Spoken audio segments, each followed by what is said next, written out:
Hii ni Abi Sports TZ. Karibu sana tuzungumze taarifa za kimichezo. Leo tunaitazama taarifa kutoka mitaa ya Twiga na Jangwani, ambapo hapa tunaizungumzia klabu ya Young Africans, ambapo kwa sasa wameanza mazungumzo ya awali kabisa kwa mchezaji Miano Danilo, ambapo mazungumzo haya yatafika mwafaka gani, na yote ni kuboresha kikosi chao katika kuelekea msimu mpya wa 2026-2027.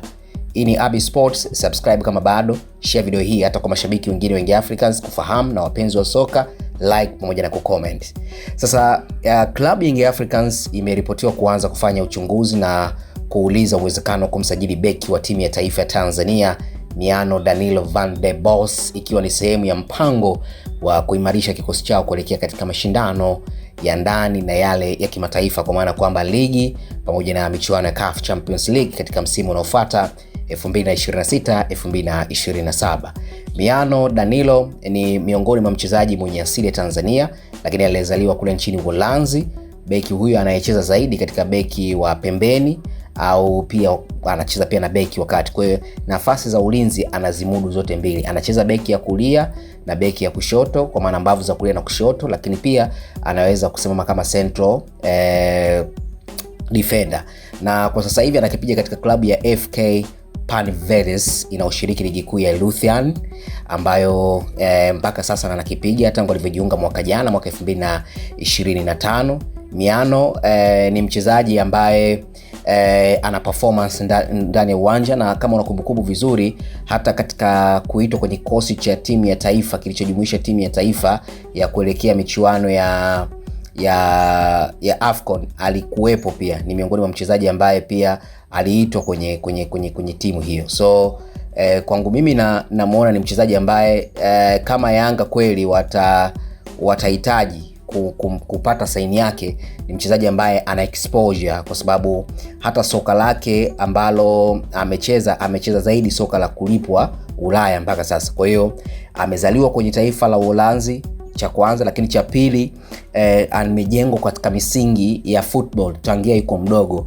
Faida ni hiyo. Mara nyingi tunapozungumza mataifa yaliyoendelea kwenye football, tunazungumza hata aina ya mifumo yao ya kumjenga mchezaji mpaka baadaye tunamuona mchezaji ni bora.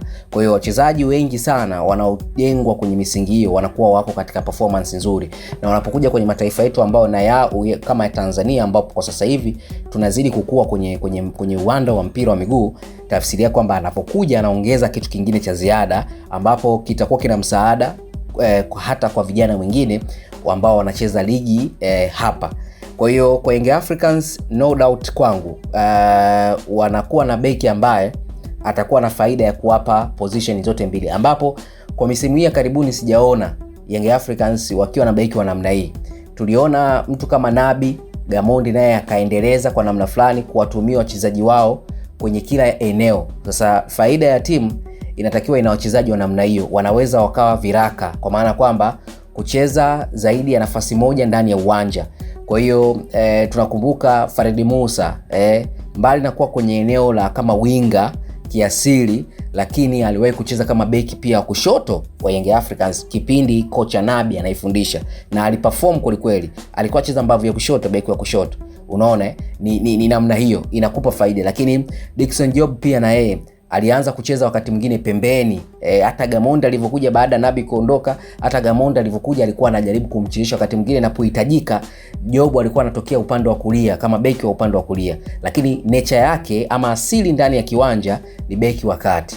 Kwa hiyo aina ya mchezaji kama huyu ambaye tunamzungumzia Danilo, tayari atakupa faida ya kucheza mbavu zote za kulia na kushoto. Yaani kuna muda uwanjani mchezaji anatakiwa perform zaidi ya ile nafasi ambayo anaicheza. Yaani kuna wakati, kuna mechi inaweza ikaja mchezaji akawa kwenye performance nzuri ndani ya maeneo mengi zaidi. Unaweza ukawa beta kwenye eneo lako kwamba ukatimiza majukumu yako, lakini wakati mwingine siku inaweza kawa mechi unacheza na mwenzio, mechi siku imemkataa ama kuna makosa anayofanya.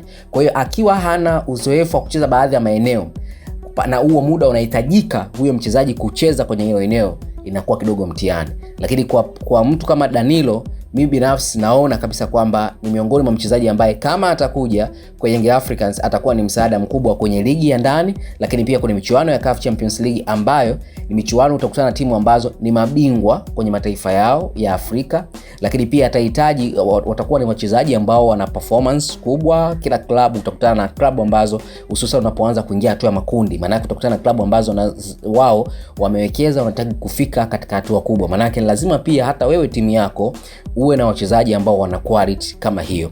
Kwa hiyo kimahesabu kwa Young Africans mimi naona ni mchezaji mzuri. Mbali na kucheza na klabu hiyo, pia amecheza klabu nyingine kama FC Eindhoven nchini Uholanzi, lakini amecheza klabu kama vile Oberol ya Sweden pamoja na klabu ya Vinel nchini Hispania, na kabla kujiunga na klabu yake mpya FK ya mwaka 2025. Kwa hiyo kwenye kikosi kile cha kuitwa cha AFCON 2023 na yeye pia alikuwepo miongoni mwa wachezaji ambao walicheza, na alicheza katika game 2. Kwa hiyo wale ambao walifuatilia inawezekana pengine walibahatika kumuona katika ule mchezo. Lakini ni beki ambaye kwa rekodi zake kwa mfano michezo 11 hii ya mwisho ambayo amecheza ana kadi moja tu ya njano kwenye maeneo ya ulinzi, ambayo mara nyingi unakuta wakati mwingine wanakutana na ushindani mkubwa kutoka kwa timu viungo washambuliaji ama washambuliaji. Kwa unakuta beki anaweza akacheza mechi 3 akaondoka na kadi moja ama kadi 2 za njano kulingana na uchezaji wake, lakini unaangalia katika game 11 hizi ambazo amecheza ameambulia kadi moja tu ya njano. Naonesha pia ni mchezaji ambaye ana nidhamu akiwa katika eneo lake la kiulinzi, yani hafanyi makosa ambayo yanaweza kaigharimu timu. Kwa hiyo ni aina ya mchezaji ambaye atakiwa hivyo, na mara nyingi zaidi unapokwenda kwenye michuano ya kimataifa, narudia pale pale, utakutana na wachezaji ambao wana quality kubwa sana. Kwa hiyo wanasoma pia udhaifu wa mpinzani wake uko wapi. Kwa hiyo ukiwa na beki ambaye wakati mwingine ana ile makosa ya mara kwa mara, ni rahisi sana timu yako kuadhibiwa, kwa sababu unapotaka kupata ushindi, wewe timu inaposcore goal, ili ushindi utimie lazima pia ulinzi wako uwe imara. Maana yake kama mshambuliaji anafunga lakini kama beki hakuna, maana yake timu itaruhusu magoli, na hata ukishangaa dakika 90 unaweza hata ukapoteza mechi. Kwa hiyo lazima uwe na wachezaji ambao eneo la ulinzi linakuwa na nidhamu, hawafanyi makosa ambayo anaweza kaja kaigharimu timu. Kwa hiyo kwa namna Dinalo ambao mimi nilivyomsoma ni aina ya beki wa namna hiyo, ana nidhamu. Hapa katika tumeona kuna makosa kadhaa ambayo yamefanyika, hususan na mtu kama beki kama Bakari Nondo.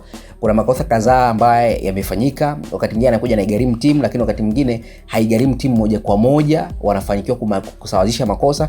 Sasa unapokuwa na beki ambao wanafanya makosa ya kujirudia ya kufanana, tafsiri yake lazima apatikane beki ambaye haruhusu hayo makosa kwenye mechi nyingi za mfululizo, kwa sababu ukishakuwa kwenye mechi 3 beki anafanya kosa lile lile, ni hatari. Unapokutana na timu hatari inaweza ikakuadhibu. Lakini faida ambayo nyingine Young Africans naiona wataipata ni mchezaji ambaye bado ni mdogo. Ni mdogo, ndo kwanza na miaka 23 kwa sasa. Kwa hiyo ana safari ndefu ya kuitumikia Young Africans. Safari yake ni mpana ya kuitumikia Young Africans. Kwa hiyo lolote linaweza likafanyika ndani ya uwanja, akaperform kwenye kiwango chake kizuri, biashara ikafanyika, kwa sababu mabeki wa namna ambao anacheza kwa nafasi 3 ndani ya uwanja na performance yake hivyo hizo eneo zote akaperform vizuri, maana yake hata soko lake linaweza likawa kubwa zaidi, thamani ya mchezaji ikaongezeka. Kwa kushangaa mchezaji mmemnunua kwa milioni 800 ama bilioni 1, mchezaji baadaye nyinyi mmekuja kumuuza hadi kwa bilioni 3. Kwa ni kitu cha kawaida sana. Ni namna tu hiyo biashara ikatimia kwa Young Africans na wakaweza kumsajili. Kwa hiyo kwa sasa taarifa inayohusu Young Africans ni hiyo.